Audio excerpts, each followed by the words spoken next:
Hi everyone, welcome to chemistry Ashram. आज हम लोग पढ़ने वाले हैं एनएमआर शिफ्ट रिएजेंट। ठीक है, एनएमआर शिफ्ट रिएजेंट। ठीक है, इनका एक नाम और है, ये केमिकल शिफ्ट रिएजेंट के नाम से भी जाने जाते हैं। This is also known as chemical shift reagent. Chemical shift reagent. ठीक है, एक नाम और है इनका, चूंकि एज ए रिएजेंट लैंथेनॉइड हम यूज करते हैं, लैंथेनॉइड एलिमेंट्स जो है हम लोग यूज करते हैं as a NMR shift reagent. तो एक नाम और है इनका लैंथेनाइड शिफ्ट रिएजेंट। ठीक है, तो किसी भी नेम से क्वेश्चन आ सकता है। एनएमआर शिफ्ट रिएजेंट भी बोल सकते हैं, केमिकल शिफ्ट रिएजेंट भी बोल सकते हैं और लैंथेनॉइड शिफ्ट रिएजेंट बोलते हैं। ठीक है, क्यों बोलते हैं इसे लैंथेनॉइड शिफ्ट रिएजेंट? तो इसलिए बोला है क्योंकि इनमें हम लोग जो मेटल यूज करते हैं वो कौन सी होती है, लैंथेनॉइड होती है, इसलिए लैंथेनॉइड शिफ्ट रिएजेंट बोला। इसको हम एनएमआर शिफ्ट रिएजेंट इसलिए बोलते हैं क्योंकि एनएमआर स्पेक्ट्रोस्कोपी में यूज कर रहे हैं इन रिएजेंट को, इसलिए एनएमआर शिफ्ट रिएजेंट बोला। पर एक्चुअली शिफ्ट क्यों बोला, केमिकल शिफ्ट रिएजेंट शिफ्ट क्यों बोला? ठीक है, या फिर केमिकल शिफ्ट रिएजेंट क्यों बोला? देखो ये क्या करते हैं, केमिकल शिफ्ट कर देते हैं, एनएमआर स्पेक्ट्रा को शिफ्ट कर देते हैं। जैसे मान लीजिए ये हमारी स्केल है 0, 1, 2, 10 तक आती है। ठीक है, मान लीजिए हमारा 3, 4, मान लीजिए इस तरह का स्पेक्ट्रम आ रहा है मेरा। ठीक है, तो ये क्या करते हैं उसकी केमिकल, जैसे मान लीजिए 2 डबलेट है मेरी। ठीक है, ये 2 डबलेट है, सेम आएगी, ये 2 डबलेट है। ठीक है, तो क्या होता है, ये क्या करते हैं, ये जो इन दोनों पीक्स के बीच में जो डिफरेंस है उसको बढ़ा देते हैं। ठीक है, यानी कि इस तरह से कर देंगे।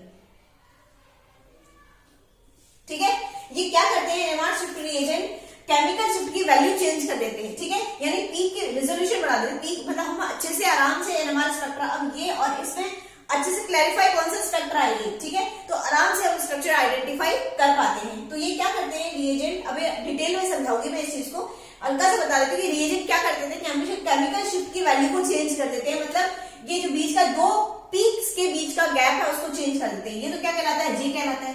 2 पीकलेट्स के बीच का गैप जे कहलाता है, ये जे कहलाता है। ठीक है, डबलेट है, ये डबलेट है, 2 सिग्नल है मेरे, क्या है ये 2 सिग्नल है, ये भी डबलेट है और ये भी डबलेट है। ठीक है, तो ये 2 सिग्नल्स के बीच के गैप को, हाँ इनको चेंज नहीं करेंगे ऑब्वियसली, मैंने प्रीवियस वीडियो में समझा रखा है इस चीज को, इनको चेंज नहीं करेंगे। कपलिंग कांस्टेंट की वैल्यू चेंज नहीं होती है, कभी नहीं होती कपलिंग कांस्टेंट की वैल्यू। ये कपलिंग कांस्टेंट है जे, ये तो ये जो पीकलेट्स की वैल्यू है, इनको ये नहीं कि इसको बढ़ा दिया, ये इसको नहीं बढ़ाएंगे, ये सिर्फ 2 सिग्नल्स के बीच का गैप बढ़ा देते हैं ताकि जो हमारा एनएमआर स्पेक्ट्रा वो सिंप्लीफाई हो सके। ठीक है, चलिए अब देखते हैं। जैसे सपोज करो मेरा ये सिग्नल आ रहा है, मेरा एक स्पेक्ट्रम है, एनएमआर स्पेक्ट्रा है, ये एनएमआर स्पेक्ट्रा है और 0 to 10 मेरा ये डेल स्केल है, यहाँ पे डाउन फील्ड है और ये अप फील्ड है। ठीक है, और मेरे ये 2 सिग्नल आए हुए हैं, डबलेट मान लो। ठीक है, डबलेट है। ठीक है, ये मैंने यहाँ पे इंस्ट्रूमेंट लगाया हुआ है 60 मेगाहर्ट्ज का, 60 मेगाहर्ट्ज का इंस्ट्रूमेंट लगाया हुआ है मैंने यहाँ पर। ठीक है, अब मैं क्या कर रही हूं, अब मैंने 60 की जगह 300 मेगाहर्ट्ज का मैंने इंस्ट्रूमेंट लगा दिया। ठीक है, थोड़ा सा पीक में पास में बना दूं दोनों सीक्वेंस को। ठीक है, अब मैंने 300 मेगाहर्ट्ज का इंस्ट्रूमेंट ले लिया। तो मैंने जो आपको मैंने हालांकि प्रीवियस वीडियो में समझा रखा है कि जब हम रेडियो फ्रीक्वेंसी को बढ़ाते हैं, यानी कि जो अप्लाइड मैग्नेटिक फील्ड है या इंस्ट्रूमेंट की स्ट्रेंथ को बढ़ा देते हैं, तो क्या होता है कि अच्छे से रेजोल्यूशन, मतलब जो हमें पीक दिखते हैं वो साफ दिखते हैं। ठीक है, तो यहाँ पे जो ये जो गैप है, जो सिग्नल्स के बीच का गैप, ये बढ़ा हुआ दिखता है हमें। ठीक है, एनएमआर स्पेक्ट्रोस्कोपी में अगर हम कम रेडियो फ्रीक्वेंसी वाला इंस्ट्रूमेंट यूज करते हैं, ठीक है, तो ये जो पीक है हमारी साफ दिखाई नहीं देगी, हमें हमारा जो स्पेक्ट्रम कॉम्प्लेक्स आएगा। देखिए यहाँ पे समझ में आ रहा है कि क्वाड्रेट है कि डबलेट है। ठीक है, जबकि यहाँ पर जो है आराम से समझ आ रहा है कि ये 2 सिग्नल है। यहाँ पे ऐसे समझ आ रहा था कि 1 भी हो सकता है सिग्नल, 2 भी हो सकता है, बट यहाँ आराम से हमें समझ आ रहा है कि 2 सिग्नल है यहाँ पे। ठीक है, यानी कि जब हम रेडियो फ्रीक्वेंसी बढ़ा देते हैं तो रेजोल्यूशन बढ़ जाता है और आराम से हमारा जो सिग्नल है वो दिखाई देता है। लेकिन ये एनएमआर शिफ्ट रिएजेंट क्या करते हैं, विदाउट इंक्रीजिंग ऑपरेटिंग फ्रीक्वेंसी, मतलब ऑपरेटिंग फ्रीक्वेंसी को बढ़ाए बिना ही हमारा जो स्पेक्ट्रम है उसको सिंप्लीफाई कर देते हैं। यानी कि अगर मैं एनएमआर शिफ्ट रिएजेंट का यूज करूंगी तो मुझे 60 मेगाहर्ट्ज पे ही ऐसा ये सिग्नल दिखाई देगा। ठीक है, तो जब मुझे सिर्फ केवल एक शिफ्ट रिएजेंट यूज करने से ही अगर मुझे कम स्ट्रेंथ का इंस्ट्रूमेंट मुझे कम कम स्ट्रेंथ के इंस्ट्रूमेंट से काम चल रहा है मेरा, तो मैं हैवी स्ट्रेंथ का इंस्ट्रूमेंट क्यों यूज करूंगी, ठीक है। तो एनएमआर शिफ्ट रिएजेंट क्या करते हैं कि कम स्ट्रेंथ का इंस्ट्रूमेंट यूज करते हुए भी वो हमारा एनएमआर स्पेक्ट्रम उसको सिंप्लीफाई कर देते हैं, ठीक है। तो यही एनएमआर शिफ्ट, इसलिए बोलते हैं chemical shift reagent. Chemical shift की वैल्यू को चेंज कर देते हैं, मतलब पहले कम थी, मतलब इधर उधर पास पास में थे, अब उन्होंने क्या कर दिया, उसको बढ़ा दिया, गैप को बढ़ा दिया, ठीक है। तो बस यही यूज है इसका केमिकल शिफ्ट रिएजेंट का कि विदाउट इंक्रीजिंग ऑपरेटिंग फ्रीक्वेंसी, इस फ्रीक्वेंसी को बढ़ाए बिना ही, यानी कि मेरा कम शक्ति के ही इंस्ट्रूमेंट से काम चल रहा है तो मैं महंगा इंस्ट्रूमेंट क्यों खरीदूंगी, ठीक है। तो इस वजह से हम एनएमआर शिफ्ट रिएजेंट को यूज करते हैं ताकि कम फ्रीक्वेंसी पे ही अच्छा रिजल्ट आए, ठीक है। हमारे सिग्नल सिंप्लीफाई हो जाए जिससे हमें स्पेक्ट्रम आसानी से पढ़ सके उसको और स्ट्रक्चर को आराम से आइडेंटिफाई कर सके, ठीक है। जैसे ये क्या होते हैं, बीटा डाइकीटोन कॉम्प्लेक्सेस होते हैं, बीटा डाइकीटोन कॉम्प्लेक्सेस होते हैं of lanthanoid ions. Lanthanoid ion के बीटा डाइकीटोन कॉम्प्लेक्स होते हैं, मतलब दो कीटो ग्रुप होंगे इसके अंदर, ठीक है। और वो भी कौन से पोजीशन होंगे, आपस में बीटा पोजीशन पे, दोनों C double bond O group आपस में बीटा पोजीशन पर होंगे। बीटा डाइकीटोन कॉम्प्लेक्सेस हैं लैंथेनॉइड्स के, Ln+3, आपको पता होगा लैंथेनॉइड +3 आयंस +3 ग्रुप में मिलता है, ठीक है। तो जैसे दो हमारे EU और PR, यूरोपियम और प्रेसिडायोमिन, EU+3, लैंथेनॉइड +3 बोला मैंने, आयन बोला इसलिए, EU+3 और PR+3, ये दो मेरे ऐसे लैंथेनॉइड्स है जो मोस्ट पॉपुलर हैं और यूज आते हैं एज एनएमआर शिफ्ट रिएजेंट, ठीक है। मोस्ट पॉपुलर लैंथेनॉइड आयन कौन से है, EU+3 एंड PR+3। अब आपको पता है केमिकल शिफ्ट होगा तो अपफील्ड भी जा सकता है। जब केमिकल शिफ्ट हुआ, केमिकल शिफ्ट है मान लीजिए 0 से 10, तो ये सिग्नल को अपफील्ड भी भेज सकता है सिग्नल को, और डाउनफील्ड भी भेज सकता है। ऑब्वियस है, जब केमिकल शिफ्ट होगा तो कोई पता नहीं अपफील्ड भेजे या डाउनफील्ड भेजे। तो ये नेट में CSIR नेट में पूछा हुआ क्वेश्चन है कि EU+3 एनएमआर सिग्नल को किस साइड भेजता है, अपफील्ड या डाउनफील्ड, ठीक है। तो मैं दोनों का आपको आंसर दे दी, बहुत ही इंपॉर्टेंट है for the point of view CSIR NET and GATE, ठीक है। तो देखिए मैं कैसे याद करती थी, ये तो डाउनफील्ड भेजता है, ठीक है, और ये सिग्नल को अपफील्ड भेजता है, सिग्नल को कहां भेजता है, अपफील्ड। तो मैं कैसे याद करती थी, क्योंकि कंफ्यूजन कहां होती है, ये तो पता चले EU/PR एक डाउनफील्ड भेजता है एक अपफील्ड भेजता है, कंफ्यूजन होता है कि कौन सा डाउनफील्ड भेजेगा कौन सा अपफील्ड भेजेगा, ठीक है। तो ऐसे याद करें DE, ABCD, D के बाद कौन आता है E, ऐसे लिंक करके, ठीक है। क्योंकि बहुत सारी चीजें होती है याद करने के लिए, तो थोड़ा सा अगर लिंक होता है तो ऑप्शन में आपको दिमाग में क्लिक कर जाता है। अब PR कैसे याद करोगे, अपफील्ड, P से P मतलब, ठीक है। तो अगर इतना सा लिंक कर लिया तो आराम से याद आ जाएगा वहां पे, ठीक है, कि डाउनफील्ड EU, E के बाद D आता है, ABCDE, DE और PP। तो इस तरह से आप याद रखिए ना, ये अपफील्ड भेजेगा और ये डाउनफील्ड भेजेगा सिग्नल्स को, ठीक है। तो ये है, अब कॉम्प्लेक्सेस है EU FOD का whole thrice and EU DPM का होल थ्राइस। ये दो कॉम्प्लेक्सेस है जो मोस्ट पॉपुलर है और एनएमआर शिफ्ट रिएजेंट के एज एनएमआर शिफ्ट रिएजेंट बहुत ही ज्यादा यूज होते हैं। EU FOD का होल थ्राइस, फुल फॉर्म बताऊंगी, स्ट्रक्चर भी बताऊंगी। EU FOD का whole thrice and EU DPM का होल थ्राइस, ठीक है। आपको पता है EU इनमें कौन सी फॉर्म में रहेगा, +3 फॉर्म में रहेगा। तो देखो EU FOD का होल थ्राइस बनाते हैं सबसे पहले। बीटा डाइकीटोन कॉम्प्लेक्सेस है, आपको पता है दोनों मतलब कौन सी पोजीशन पे होंगे, बीटा पोजीशन पे होंगे, अल्फा बीटा, ठीक है, ये ठीक है, बीटा, अल्फा बीटा, और ये C डबल बॉन्ड कौन सी पोजीशन पे होंगे, बीटा पोजीशन पे, ठीक है। ये मेरा मेटल है, एक ने कोऑर्डिनेशन बना लिया और एक ने सिंपल, ठीक है। मेटल कौन सा है, ये EU+3, ठीक है।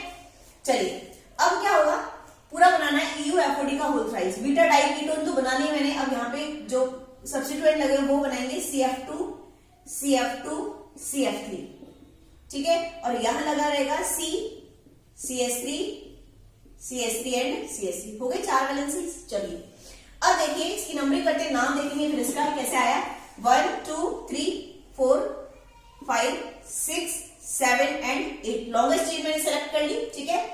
अब इस चेन में देखो आप 1 1 1, 3 फ्लोर है तो 1 1 1 1 पे 1 1 1, नेक्स्ट 2 2 2 पर 2 फ्लोर है, 2 2 फ्लोर डाई फ्लोर मतलब एक साथ लिख देंगे फ्लोर तो, और 3 पे कितने फ्लोर है, 2 ही है, 3 3, टोटल कितने हो गए 1 2 3 4 5 6 7, हेप्टा,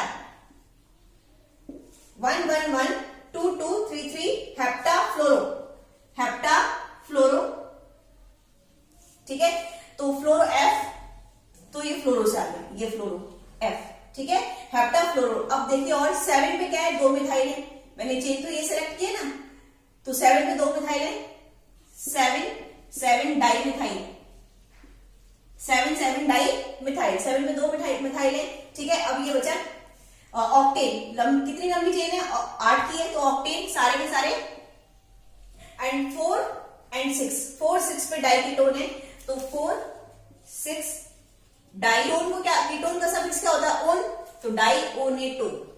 ये लिगेंड कैसे है, नेगेटिव लिगेंड है, नेगेटिव चार्ज लिगेंड है, क्योंकि मेटल क्या है, पॉजिटिव नेगेटिव चार्ज लिगेंड है ये, ठीक है। तो इसलिए मैंने लास्ट में ओ लगा दिया, जैसे क्लोरो नेगेटिव चार्ज लिगेंड के पीछे क्या लगाते हैं, ओ लगाते हैं ना, ठीक है। तो मैंने क्या लगा दिया, 4 और 6 पे डाई ओन है, डाई ओनेटो, ठीक है। और यूरोपियम थर्ड, कौन सी पोजीशन पे, थर्ड पे, ऑक्सीडेशन स्टेट थर्ड है, थर्ड कॉम्प्लेक्स। एफ का ये फ्लोरो है, ओ का ये ऑक्टेन है, ओ से क्या बना ये ऑक्टेन, और डी से बना है मेरा डाई, ठीक है। तो तीनों का एक लिया है, एफ से फ्लोरो हो गया, एफ से फ्लोरो है, ठीक है, ओ से ऑक्टेन बन गया, और डी से मेरा क्या बन गया, डाइओनेटो, ठीक है। तो ये हमारा EUFOD का होल थ्राइज कॉम्प्लेक्स है, ठीक है। अब नेक्स्ट कॉम्प्लेक्स EUDPM का होल थ्राइज देखते हैं। तो EUDPM के होल थ्राइज में क्या होता है, कुछ नहीं करना आपको, यहां से ये वाला सब्स्टिट्यूएंट हटा करके, ये सब्स्टिट्यूएंट हटा करके, और ये जो लिखा है ना, ये ऐसे कैसे वापस लिख देना, CH3 याद करने का तरीका, CH3, ठीक है। जो ऊपर सब्स्टिट्यूएंट है वही नीचे आ जाएगा, वो हटा के CF2 हटा के वापस से इसको यहाँ लिख दो, ठीक है। तो इसका नाम क्या बनेगा, डाई, सॉरी, उस जो कॉम्प्लेक्स है ना मेरा, उसमें मैंने ट्रिस लगाना भूल गई मैं स्टार्टिंग में, 3 है ना ये, थ्राइज है ना, तो ये क्या है, थ्राइज है, ये थ्राइज है, क्योंकि यूरोपियम की जो ऑक्सीडेशन स्टेट है +3 है, तो यहाँ -3 होना चाहिए, एक एफओडी की -1 है, तो 3 की क्या हो जाएगी, -3, तो यहाँ पे ट्रिस लगेगा, 3 लगेगा ये, ठीक है। तो आगे भी क्या लगा देना, ट्रिस लगा देना, उसके बाद स्टार्ट करना ब्रैकेट, और फिर क्या लिखोगे तुम, वही 1 1 जो लिखा है ना, 1 1 1 2 2 3 3 जो भी आ रहा है तुम्हारा हेप्टाफ्लोरो, ठीक है। तो ट्रिस जरूर लगाना आगे, क्योंकि 3 है, ठीक है ना, क्योंकि 3 क्यों है, क्योंकि इसकी ऑक्सीडेशन स्टेट +3 है इसलिए, ठीक है। अगर डी से डाई पाई विलाइल, ठीक है, 2 है ना, इसलिए डाई पाई विलाइल मिथिनेटो, डाई पाई विलाइल मिथिनेटो, और आगे लगा देना ट्रिस, ठीक है। और यूरोपियम एक ही लाइन में लिखना होता है, पूरा कॉम्प्लेक्स का नाम यूरोपियम थर्ड, ठीक है। क्या बन जाएगा, डाई पाई विलाइल मिथिनेटो यूरोपियम थर्ड कॉम्प्लेक्स होगी, वो सारा एक ही लाइन में लिखना, तो मैंने थोड़ा अलग अलग लिखा है, आपको पता है कोऑर्डिनेशन जब नेमिंग करते हैं तो सारा का सारा एक ही लाइन के अंदर लिखते हैं। तो डाई पाइवेलाइल मिथिलेटो, ट्रेस मैंने आगे लगाई दिया, यूरोपियम थर्ड कॉम्प्लेक्स, जो यहाँ जो है वो कि वो यहाँ लेके आए, ठीक है ना। केमिकल शिफ्ट रिएजेंट है, ये किस तरह से हमारे केमिकल शिफ्ट करते हैं, या हमारा स्ट्रक्चर उसको आइडेंटिफाई करने में हेल्प करते हैं। एक्चुअली इनका हमने जो लैंथेनॉइड्स यूज किए वो पैरामैग्नेटिक नेचर के, जो भी पहली चीज तो ये पैरामैग्नेटिक नेचर के हैं, यानी कि इनके पास अनपेयर्ड इलेक्ट्रॉन है, ठीक है। पैरामैग्नेटिक नेचर के लैंथेनॉइड यूज किए मैंने, यूरोपियम या जो भी है, ठीक है। ऐसा नहीं है कि उनके पास अनपेयर्ड इलेक्ट्रॉन कोई नहीं है, सारे के सारे उनके पास पेयर्ड इलेक्ट्रॉन, ऐसा नहीं है, उसमें अनपेयर्ड इलेक्ट्रॉन थे, ठीक है। दूसरी चीज ये क्या करते हैं, लुईस एसिड होते हैं, ठीक है। तो हमारा जो जिस भी कंपाउंड की स्ट्रक्चर हमें पता करनी है, जैसे अल्कोहल है या NH2 है, ठीक है, या डाई जो भी है हमारा, उनपे क्या होंगे, लोन पेयर होंगे, ठीक है। तो ये क्या करते हैं, मान लीजिए मुझे अल्कोहल की स्ट्रक्चर को आइडेंटिफाई करना है, तो ये क्या करते हैं, लैंथेनॉइड जो है लुईस बेस है, क्योंकि इसके पास लोन पेयर है, आपको पता होगा लुईस एसिड वाला कॉन्सेप्ट, तो ये लुईस बेस है और ये लुईस एसिड है, लैंथेनॉइड्स क्या है, लुईस एसिड, क्योंकि इनके पास +3 लगा हुआ है। तो ये क्या करते हैं, इसके साथ कॉम्प्लेक्स फॉर्म कर लेते हैं, कोऑर्डिनेशन बॉन्ड बना लेते हैं, OH पॉजिटिव चार्ज आ जाएगा, क्योंकि इसके इलेक्ट्रॉन चले गए, इसको इलेक्ट्रॉन देने के काम में आ गए, इसके इलेक्ट्रॉन्स बॉन्ड बनाने के काम में आ गए, तो उसमें पॉजिटिव आ जाएगा, और Ln जो है उस तरह से, ठीक है। तो इस तरह से एक हमारा स्ट्रक्चर फॉर्म हो जाता है, जहां पे कोऑर्डिनेशन बॉन्ड रहता है, जहां पे Ln लुईस एसिड की बात व्यवहार करता है, और जो O है वो एज ए लुईस बेस व्यवहार करता है। अब इस पे क्या है कि अनपेयर्ड इलेक्ट्रॉन तो है, ठीक है। तो ये क्या करते हैं, बाद में इलेक्ट्रॉन पूरे स्ट्रक्चर पे इस तरह से फैल जाते हैं, ठीक है। कि जो इलेक्ट्रॉन है इसके पूरे एट मॉलिक्यूल पर ये इस तरह से डीलोकलाइज हो जाते हैं अनपेयर्ड इलेक्ट्रॉन। पहले तो इनके बीच में बॉन्ड बनेगा, कोऑर्डिनेशन बॉन्ड बनेगा। उसके बाद जो अनपेयर्ड इलेक्ट्रॉन है जिनका पैरामैग्नेटिक नेचर है, जिन लैंथेनॉइड्स का, तो वो इलेक्ट्रॉन क्या होगा, पूरे इस पे मॉलिक्यूल पे कवर कर लेंगे, पूरे मॉलिक्यूल को क्या कहते हैं, पूरे मॉलिक्यूल पर डीलोकलाइज हो जाएंगे। ठीक है, और लैंथेनॉइड के बीच में शिफ्ट रिएजेंट, दोनों के बीच में जितना गैप कम होगा, ठीक है, उतना ही अच्छे से हमें स्पेक्ट्रम मिलेगा, उतना ही क्लैरिफाई होगा, उतना ही केमिकल शिफ्ट होगा, उतना ही स्पेक्ट्रम हमें क्लैरिफाई मिलेगा। अगर प्रोटॉन और लैंथेनॉइड के बीच में गैप ज्यादा है तो उतना स्पेक्ट्रम क्लैरिफाई नहीं मिलता। तो हमारा प्रोटॉन और लैंथेनॉइड के बीच में गैप कम होना चाहिए और स्पेक्ट्रा लो टेम्परेचर पर ही लेना चाहिए। हाई टेम्परेचर पर स्पेक्ट्रा सही नहीं आएगा, लोअर टेम्परेचर पर लेते हैं। और दूसरा, प्रोटॉन्स और लैंथेनॉइड्स के बीच में गैप कम रखते हैं और स्पेक्ट्रा लोअर टेम्परेचर पर लेते हैं। ठीक है, अब ये केमिकल शिफ्ट कैसे होता है? केमिकल शिफ्ट दो मैकेनिज्म के थ्रू होता है। एक तो कॉन्टैक्ट मैकेनिज्म, एक सूडो कॉन्टैक्ट मैकेनिज्म। ठीक है, तो दो मैकेनिज्म के थ्रू ये हमारा एनएमआर शिफ्ट रिएजेंट होता है या केमिकल शिफ्ट होता है। एक तो कॉन्टैक्ट के द्वारा, ठीक है, और एक सूडो कॉन्टैक्ट के द्वारा। तो जो हमारा लैंथेनॉइड शिफ्ट रिएजेंट है या एनएमआर शिफ्ट रिएजेंट है, मोस्टली सूडो कॉन्टैक्ट मैकेनिज्म के द्वारा इस प्रोसेस को करते हैं। सूडो कॉन्टैक्ट मैकेनिज्म, इसका मैं अलग वीडियो बनाऊंगी क्योंकि वीडियो थोड़ा लॉन्ग हो जाएगा। तो contact mechanism and pseudo contact mechanism का अलग से वीडियो बनाऊंगी। बस अभी इतना याद रखो कि लैंथेनॉइड जो है या NMR shift reagent mostly pseudo contact mechanism के द्वारा इस प्रोसेस को करते हैं। ठीक है, आजकल diketone substances of camphor derivative, ये भी हम लोग बहुत यूज कर रहे हैं आजकल, इसका यूज बहुत हो रहा है। ठीक है, डाइकीटोन सब्सटेंसेस कैम्फर डेरिवेटिव होता है मतलब। ठीक है, तो किस तरह से स्ट्रक्चर होगी, चूंकि कैम्फर डेरिवेटिव है इस तरह से, है ना, अपना C डबल बॉन्ड हो, ठीक है, बीटा पोजीशन पे, तो ये तो अल्फा होगी, एक कार्बन और लेना पड़ेगा बीच में बीटा, और ये डबल बॉन्ड O, और यहाँ पे मेटल आ जाएगा। तुम्हारे जो भी मेटल यूज कर रहे हो, ठीक है, यूरोपियन में जो भी मेटल यूज कर रहे हो, तो इस तरह से कैम्फर डेरिवेटिव यूज करते हैं। किसका? डाइकीटोन सब्सटेंस, मतलब दो कीटोन है वही, है ना, और ये वही प्रेस हो जाएगा, M+3 फॉर्म में है ये। ठीक है, अब क्या होता है, इसको यूज क्यों कहते हैं? लैंथेनॉइड शिफ्ट रिएजेंट को LSR भी बोलते हैं। ठीक है, सॉरी यहाँ पर R रहता है। ठीक है, R की जगह C3F7 भी यूज कर सकते हैं और R की जगह CF3 भी यूज कर सकते हैं। ठीक है, C3F7 का मतलब CF2 या फिर CF3, सिंपली CF3 भी यूज कर सकते हैं R की जगह। ठीक है, दोनों में से कुछ भी यूज कर सकते हैं। इनको लैंथेनॉइड शिफ्ट रिएजेंट बोलते हैं, LSR। तो ये LSR क्यों यूज किया गया? एक्चुअली ये कायरल LSR है, ऑप्टिकली एक्टिव कायरल LSR है, ऑप्टिकली एक्टिव LSR है, लैंथेनॉइड शिफ्ट रिएजेंट है। तो इसको कब यूज करते हैं? जब हमारे पेयर ऑफ